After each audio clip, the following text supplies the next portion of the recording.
μου αγαπημένοι, σας χαιρετώ και πάλι σας καλωσορίζω στο κανάλι μας. Σήμερα, Μιχάλη μου, θα φτιάξω έναν εξαιρετικό ψωμάκι με αλεύρι ολικής αλέσεως. Εδώ έχω μισό κιλό, 500 γραμμάρια αλεύρι ολικής αλέσεως. Επίσης θα χρησιμοποιήσω προζύμι 100 γραμμάρια, μισό ποτήρι. Είναι έτοιμο ανατσινισμένο. Θα πιάσω ένα μέρος από αυτό. Θα συνδυάσω το προζύμι μαζί με έναν κουταλάκι μαγιά, 3-4 γραμμάρια. Επίσης, για να μου έρθει μαλακό το ψωμάκι, θα βάλω και μια κουταλιά ελαιόλαδο, μια μπρέζα αλατάκι, αλλά επειδή έχω και τη μαγιά, για να τη βοηθήσω, θα βάλω και έναν κουταλάκι ζαχαρίτσα, 3-4 γραμμάρια. Θα το ζυμώσω με χλιαρό νερό, θα δείτε πόσο θα δούμε στο τέλος πόσο θα πάρει. Ναι. Και έξτρα αλευράκι αν χρειαστώ, ολικής αλέσεως. Υπέροχο ψωμάκι, φίλοι και φίλες. Φτιάξτε το κι εσείς, απολαύστε το, γράψτε μας τα σχόλια σας. Γραφτείτε και στο κανάλι μας, δώστε like στο βίντεο, προωθήστε το και να είστε καλά. Πολύ σας ευχαριστούμε που παρακολουθείτε και προωθείτε τα βίντεο μας. Θερμές ευχές σε όλους. Ώρα καλής, ώρα χρυσή. Πάμε να ζυμώσουμε. Είναι πολύ ωραίο ψωμί. Ο Μιχάλης το έχει δοκιμασμένο. Θα σας πω στο τέλος εγώ. Πάμε. Θα βάλουμε τη μαγιά μέσα. Θα βάλουμε και τη ζαχαρίτσα μας. Πάει.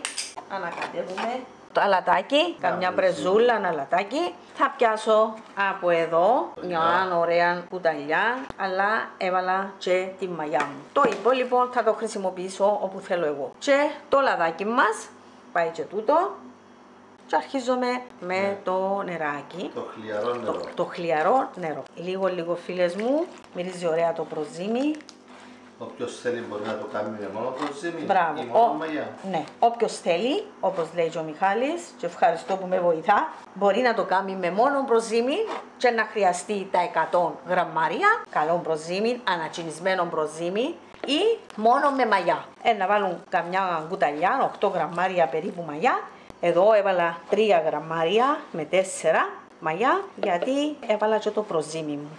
Αν δεν έχετε προζύμι, θα βάλετε τη μαγιά σας και θα το κάνετε και θα έχετε το μεσημέρι το ψωμάκι σας που θέλετε. Να χρειαστούμε και τα δύο τα χεράκια, φίλες και φίλοι μου, για να ζυμώσουμε. Έχω ψωμιά τα χωριάτικα, Μιχάλη, μπορούν να τα δούσει.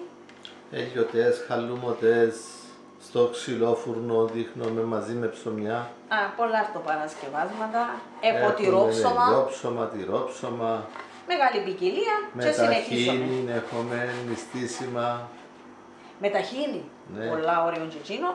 Μα τσίνο μπορεί να γίνει και ολόχρονα. Και σήμερα να το βάλω μέσα σε μακρόστενη φόρμα να το ψήσω. 11 επί 31. Πάνω κάτω σε μια φόρμα περίπου διαστάσεων 11 επί 31. Τελικά πόσο χλιαρό νερό έβαλες? 400 ml. Θέλω να κολλά λίγο στα χέρια μου. Έκαμες σχετικώς χαμνή ζύμη, Όχι, είναι χαμνή, αλλά κολλά λίγο για να μην μας έρθει σκληρό. Διότι είναι όλο ολικής. Αυτό είναι, βλέπεις κολλά λίγο, αλλά έτσι το θέλω.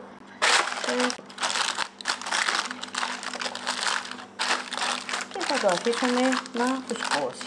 Αν δεν κάνουμε πάρα πολλά σφιχτή, θα είναι και σφιχτό το ψωμάκι μας. Αν είναι χειμώνας, ανάβουμε το φούρνο στους 40 περίπου βαθμούς για περίπου 10 λεπτά, τον σβήνουμε και αφήνουμε μόνο τη λάμπα του φούρνου αναμένη και το βάζουμε μέσα σκεπασμένο για να φουσκώσει. Έβρεξα και λίγο τα σέρκα μου. Εξικόλλησε. Εξικόλλησε από πάνω για να μπορέσω να το στρώσω καλύτερα. Έχουμε την αντικολλητική μας την κόλλα. Βλέπεις, άμα πλύνεις τα χέρια σου, ξεκολλά. Άμα δεν έχεις ζύμες κολλημένες πάνω στο χέρι, δεν κολλάει πολύ τη ζύμη. Την πλαστική μας τη μεμβρανίτσα και σε ένα ζεστό χώρο να πάρει το σχήμα του και να φουσκώσει. Να γεμώσει η φόρμα.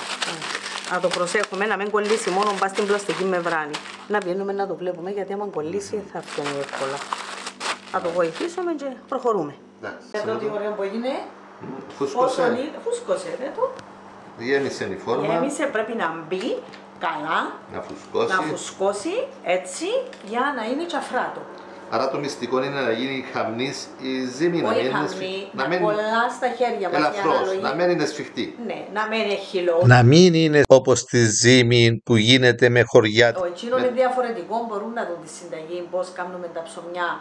Με χωριάτικο αλεύρι. Ναι, τούτο θα είναι πιο... Όπως το δείχνουμε. Όπως το δείχνουμε ακριβώς. Ωραία, και ο φούρνος είναι προθερμασμένος. Έχω το στους 200 και να ψηλώσει και μετά θα το χαμηλώσουμε. Περιμένουμε να πάει στους 200 μας και θα το φουρνίσουμε και θα το απολαύσει ο Μιχαλάκης, θα σας πει αν είναι ωραίο. Είναι 2 ώρες σκεπασμένο. Για να φουσκώσει. Ναι, εντάξει, είναι Μάιος τώρα, η θερμοκρασία δεν είναι ούτε ψηλή ούτε χαμηλή. Γι' αυτό χρειάστηκαν 2 ώρες να φουσκώσει. Φουρνίζομαι. Ωραία, φουρνίζομαι και σταυρώνουμε και περιμένουμε. Φίλες μου, έχει περάσει μισή ώρα και το έχω πάρει στους 170. Έχει πάρει το χρώμα του και συνεχίζομαι. Ένα ωραίο ψωμάκι και θα το απολαύσω. Πόση ώρα περίπου παίρνει? Θέλει 3/4. Μετά από 45 λεπτά έχει ψηθεί. 45 λεπτά είναι έτοιμο. Το αφήνω λίγο μες στη φόρμα. Να κρυώσει λίγο. Να κρυώσει και να τραβήσει και την υγρασία του για να μαλακώ. Άρα σκεπάζεις το και αφήνεις το. Σκεπάζω το. Βάλω του και τούτο. Να συγκρατήσεις την να υγρασία μέσα. Την υγρασία και μετά θα το όταν κόψουμε. κρυώσει θα το κόψουμε. Και χλιαρό θα το κόψουμε. Άμα δω ότι θα το αφήσω να βρεχτεί, θα το κόψουμε και θα το δείτε. Θα το αφήσουμε για λίγη ώρα, κανένα μισάωρο περίπου. Και θα το γευτούμε. Ναι. Έχουμε φυστικό βούτυρο. Είτε με φυστικό βούτυρο, είτε με μαρμελάδα, είτε με βούτυρο και τυρί. Το άφησα μισή ώρα, είναι κρυώσε εντέλεια. Νιώθω την υγρασία πάνω στο σακουλάκι. Να το βγάλουμε τώρα από τη φόρμα. Να το βγάλω με το χαρτάκι του. Είδες πως η υγρασία είναι από κάτω. Ναι. Θέλω την υγρασία, δε τι ωραίο που γίνει, Επέμου ρε Μιχάλη, είναι ωραίο. Φαίνεται ωραιότατο, εμένα μου αρέσει το ολικής. Δε τι ωραίο. Πάρα πολύ ωραίο. Να το κόψουμε κιόλας. Άντε, να κόψουμε. Μα το αφήσουμε λίγο, όπως το έχω σκεπασμένο, μαλακώνει και κόβεται. Αλλά να το δούμε και από μέσα. Να έχουμε. Απαναγία μου. Μιχάλη, δες. Ωραιότατο. Δες. Δεν μπορούμε να κόψουμε 2 λεπτές, διότι ακόμα είναι ζεστό. Αλλά ζεστό. Δε τι ωραίο που κόβεται. Δε τι ωραίο που κόβεται. Άρα πάει με βούτυρο τώρα και τυράκι. Βούτυρο, τυράκι, φυστικό βούτυρο. Να βγάλεις μια φωτογραφία ωραία, να φαίνεται. Ούτε λουβά. Ναι. Δες το.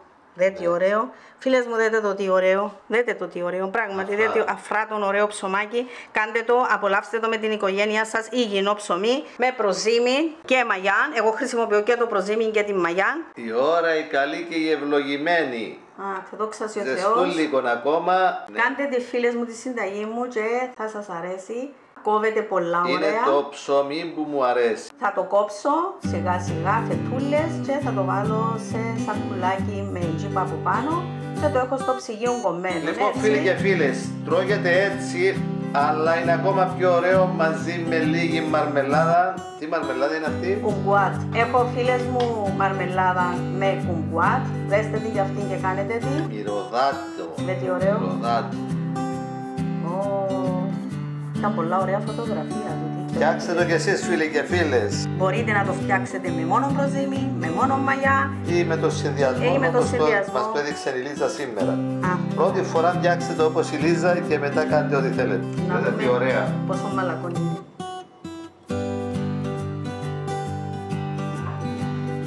Ευγευστονέ, πάρα πολλά ωραία. Άντε Φανή, κόπιασε. Ωραίο, γύρισε τα παιδό. Τώρα κόντρωμε το πολύ ψωμάκι με την ολικής. Ωραίο να. Το μαλακό του, ωραίο. Και εδώ για πρωίμα. Αφράτο. Αφράτο. Με πολύ αγάπη από μένα. Δόξα ο Θεός. Ακόμα μια συνταγή. Ωραίο να. Να σε αφήσω να το απολαύσεις. Να απολαύσω και εγώ την αλήθεια. Να κολλά στα χέρια. Η αναλογία που δίνω είναι αυτή που πρέπει. Στο τρώει με πολύ όρεξη εγώ να το βλέπω. Ωραίο να φράτω, ναι. Το φαγητό είναι απαραίτητο, αλλά παντού πρέπει να υπάρχουν όρια. Το φαγητό είναι για να το τρώμε, δεν να μας τρώει.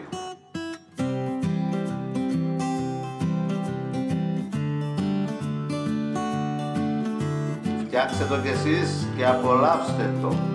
Είναι εξαιρετικό ψωμάκι.